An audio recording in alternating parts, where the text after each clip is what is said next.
भैया, दुसऱ्यांदा तुमचा विजय होतो. या विजयाचे खरे शिल्पकार कोण आहेत आणि कोणाला तुम्ही याचं श्रेय देता? नाही, आदरणीय प्रामाणिकता, एकनिष्ठतेला मोठ्या साहेबांनी ठिकाण दिलं.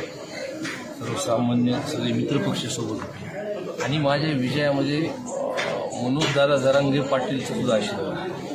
ज्या पद्धतीने आरक्षणासंदर्भात आम्ही बोललो होतो, सर्व समाजाचे लोक, एक तर मी कोणत्या फ्रेममध्ये जात बसत नाही, पण तो आशीर्वाद तो मला आणि सर्वसामान्य लोकांनी, मतदारांनी मला निवडलं. जर परिस्थिती पाहता 6 ते 7 उमेदवार आणि तुम्हाला घेरलं होतं.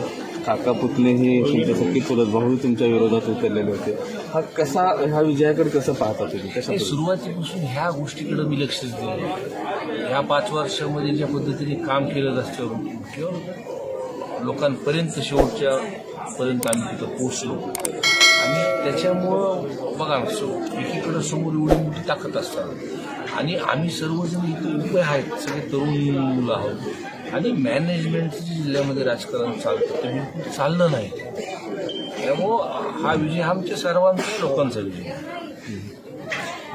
आता शरद पवार साहेबांची कधी भेट तुमची असणार आहे? शरद पवार साहेबांना कधी भेटायला तुम्ही जाता? मी पवार साहेबांना उद्या भेटायला जाणार आहे. जरांगेदादा पाटीललाही भेटणार आहे आणि नोमामी साहेबांना सुद्धा मी मुंबईला गेल्यानंतर भेटणार. लोकसभेला जिल्ह्याची धुरा तुमच्या खांद्यावरती होती.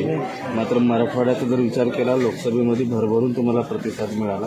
मात्र विधानसभेमध्ये तसं मिळताना पाहायला आलं नाही.